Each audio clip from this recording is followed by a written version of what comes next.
मोहित भाई क्या कहेंगे, योगी जी कह रहे हैं कि सड़कों पे जो नमाज करेंगे उनका इलाज किया जाएगा। पहली बात तो ये है कि ये आदमी अभी 2 दिन पहले पेट्रोल और डीजल के दाम बढ़े, उसको लेकर इसकी आवाज नहीं निकली।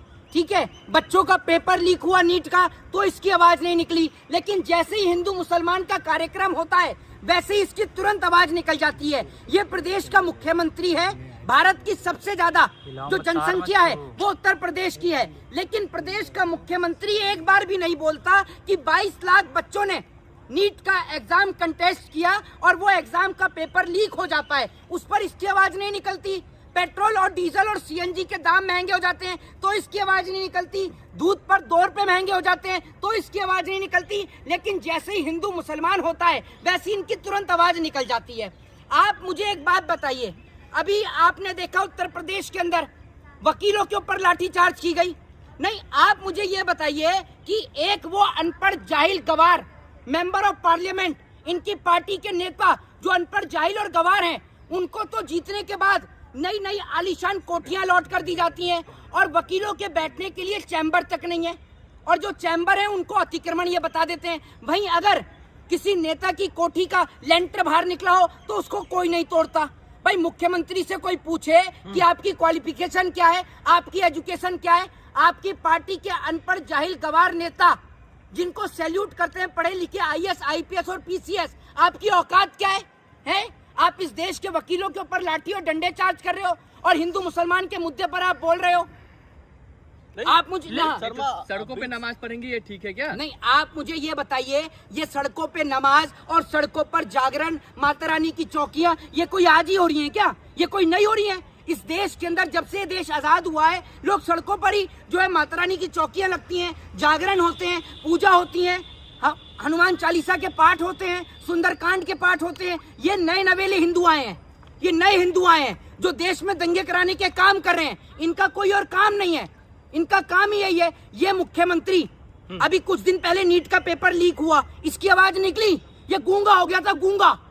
प्रधानमंत्री देश से फरार हो गया, पूरे देश को संदेश बांट रहा है प्रधानमंत्री कैसे चूना लगा के कि भाइयों बहनों सोना मत खरीदो, सोने के रेट बढ़ा दिए अगले दिन। फिर कह रहा है कि क्या कहते हैं उसमें पब्लिक कन्वेंस का यूज करो आप, ठीक है, विदेश यात्रा मत करो, खुद विदेश चला गया। अरे एक बात आप मुझे बताओ, जो आप जनता को पागल बना रहे हो, जनता को ये कह रहे हो कि पब्लिक ट्रांसपोर्ट का यूज करो, आज वो दिल्ली की मुख्यमंत्री रेखा गुप्ता वो कह रही है पब्लिक ट्रांसपोर्ट का यूज करो, आज मेट्रो से चल दी तो खुद। एक बात मुझे बताओ, ये आईपीएल के जो मैच हो रहे हैं, ये आईपीएल के मैच में अलग अलग जगह पर मैच हो रहे हैं, डेली फ्लाइट से प्लेयर आ रहे हैं जा रहे हैं, ठीक है, स्टेडियम की लाइट जल रही है, जनरेटर चल रहा है, विदेशी खिलाड़ियों को पैसा मिल रहा है। जरूरी है आईपीएल कराना? जरूरी है आईपीएल कराना? लगाओगे आईपीएल पे प्रतिबंध? आम जनता पर तो प्रतिबंध लगा रहे हो, हैं? आईपीएल पे प्रतिबंध नहीं लगाओगे। और दूसरी बात ये, अब जितने लोग आईपीएल देखने जा रहे हैं वो भी तो घर से जा रहे हैं अपनी अपनी गाड़ियां लेकर। आम आदमी तो जा नहीं रहा होगा आईपीएल का मैच देखने, क्योंकि आम आदमी पे तो 2 वक्त के खाने की रोटी नहीं छोड़ी आपने, दूध की थैली खरीदने के पैसे नहीं छोड़े आपने, तो आम आदमी की वो जिंदगी खराब करी है। अरे नेताओं ने मोदी जी की बात मान ली है, कोई पैदल जा रहे हैं, कोई रिक्शे में जा रहे हैं, आपने देखा नहीं? नेता तो इतने ड्रामे कर रहे हैं कि एक बाइक से चल रहा है तो दूसरा गाड़ी से वीडियो बना रहा है, समझ रहे हैं? इस तरीके से मोदी जी की बात मानी जा रही है। और मैं आपसे एक सवाल का जवाब पूछ रहा हूँ, दे दीजिए मुझे जवाब, क्या आईपीएल का मैच देश से ज्यादा जरूरी है? और प्रधानमंत्री जो विदेश के दौरे पर गए हैं, यूरोपियन कंट्री के दौरे पर गए हैं प्रधानमंत्री, हैं? एक बात आप मुझे ये बताइए, मोदी 14 से सत्ता में आए, 14 से 26 हो गया, कितनी मल्टीनेशनल कंपनियां भारत में आई, कितना भारत को रोजगार मिला? इतना तो बच्चों का डायपर लीक नहीं हो रहा जितना मोदी सरकार में पेपर लीक हो रहे हैं, जबकि डायपर 10 रुपए का आता है, पेपर की फीस 1500 से 2000 रुपए जा रही है? फिर तो डायपर मजबूत है। और ऊपर से इस तरीके का माइंड आप सेट कर रहे हैं कि पाकिस्तान के लोग पेपर दे रहे थे तो हमने पेपर लीक करा दिया। अरे बात मत घुमाइए, सड़क पर नमाज पढ़ना सही है। योगी जी कह रहे हैं जो कानून के तहत नहीं चलेगा हम इलाज करना तुम्हारे घर के बाहर पड़ रहा है कोई? है? तुम्हारे घर के बाहर पड़ रहा है कोई? सड़क उनके बाप का बकौती है क्या? सड़क तुम्हारे बाप की बकौती है?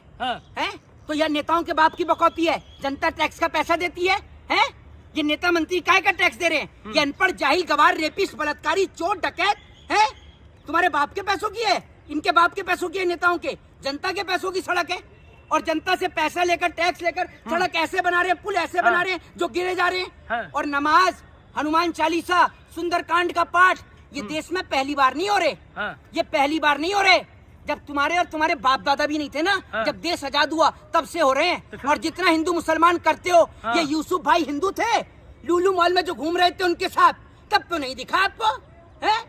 तब तो बड़ी जल्दी से भागते हुए गए उनके लुलु मॉल को उद्घाटन करने। बनी हुई जब सड़क पर ही आपको नमाज करवाना है तो मस्जिद फिर बंद करवाई ना। मैं आपसे ये कह रहा हूँ, एक बात आप मुझे बताइए, ऐसे तो कल को आप मंदिरों के लिए कहेंगे कि मंदिर आप बंद कराओ, अगर आपको सुंदरकांड सड़क पर करना है तो तेरे से पूछ के करेंगे। सुंदरकांड कराने से रोड जाम नहीं होता ना, रोड जाम नहीं होता ना सुंदरकांड कराने में। किसमें? सुंदरकांड कराने में। एक बात आप मुझे सुन लो, मेरी बात सुन लो। नमाज 10-20 घंटे की होती है या सुबह से शुरू होती है और रात तक होती है? तो सड़कें बाधित होती है ना। सड़कें बाधित होती हैं। तुम पे कितनी गाड़ियां हैं? अरे मेरी छोड़िए ना, लोग चल रहे हैं ना। लोग चल रहे हैं। जब नेताजी का काफिला निकलता है और सड़क को जाम कर दिया जाता है, तब तुम्हारे फूफा निकलने होते हैं, तब तो नहीं पूछते कि सड़क बाधित हो रही है। वो वीवीआईपी है। वो वीवीआईपी है। काहे के वीवीआईपी है?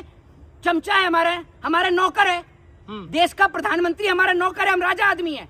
जब हमने वोट दिया तब ये जीत के आए, वरना इनकी औकात क्या है? हम राजा आदमी, नौकर है हमारे नेता हैं। अपमान अब नौकर बताएंगे, अपमान के तो अपमान मुकदमा कर दे हमारे ऊपर भाई। तो बोल दिए इलाज करेंगे तो इलाज हो सकता है बुलडोजर चलेगा। इलाज, बलात्कारियों का इलाज इनसे हो नहीं रहा। जिसने पेपर लीक करा उसके यहाँ पर चलाकर दिखाओ बुलडोजर। है दम? जब इलाज होगा तो रोते फिरिएगा। अरे तो इलाज करके तो दिखाओ। हम भी तो इंतजार कर रहे हैं कि रेपिस्टों का इलाज हो। जिस दिन रेपिस्टों का इलाज हुआ ना, ये दूरबीन से भी नहीं दिखेंगे भाजपा के नेता कार्यकर्ता, समझ गए? जिस दिन रेपिस्टों का इलाज होने लगा, इतने भी तलवे मत चाटो। गोबर चिपक गया क्या जबान पर? धमकी दे रहे हैं। धमकी देने का काम तो भाजपा के नेताओं का भैया, हमारा नहीं है धमकी देने का काम। और दूसरी बात ये, अरे आपका भाषण से तो वही लग रहा है कि धमकी दे रहे हैं योगी जी को। अरे फिर वही बात, धमकी तो उनको, योगी जी को धमकी। योगी जी खुद गुंडा रहे हैं, उनको कोई धमकी दे सकता है?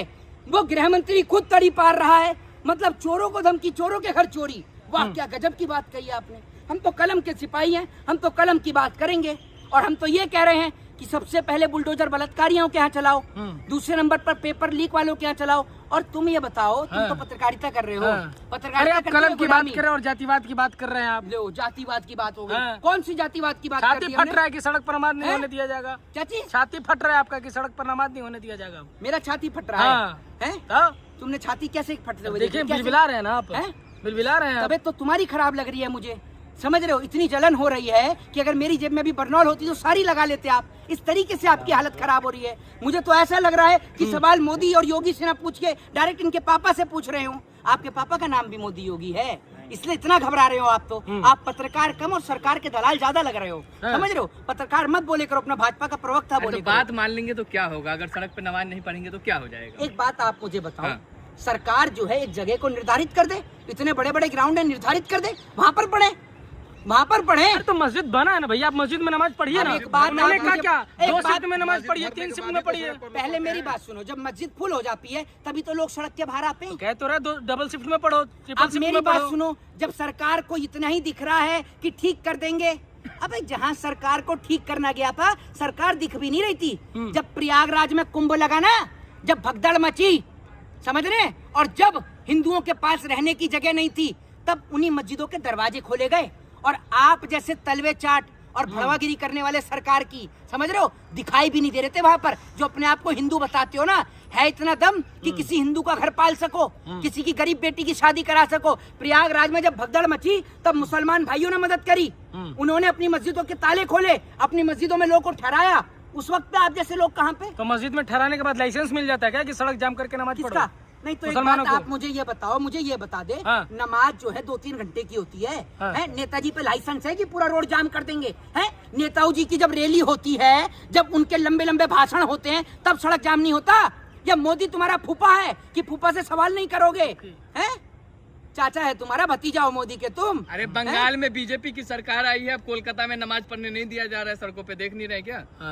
बंगाल में बीजेपी की सरकार आई है, कोलकाता में नमाज नहीं पढ़ने दिया जा रहा है। सारा सुख मतलब तुम ही लोगे, सारा भारतीय जनता पार्टी का सुख। थोड़ा सा ये यूपी बिहार वाले जो सुख भुगत रहे हैं, वो बंगालियों को भी भुगतने दो, उनको भी तो पता चले कि क्या स्थिति है यूपी और बिहार की। पता चला ना? अब वही स्थिति ये लोग करेंगे। मंदिर मस्जिद के सिवा कोई मुद्दा ही नहीं है। इतना बड़ा पेपर लीक का मुद्दा था, उस मुद्दे को कैसे मिट्टी डाल के दबा दिया?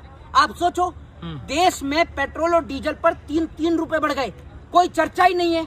आप जैसे लोग महंगाई पे चर्चा ही नहीं करते। आप लोग सरकार के गुलाम हो, सरकार के प्रवक्ता हो, ये बात आपको माननी चाहिए। जय हिंद, जय संविधान।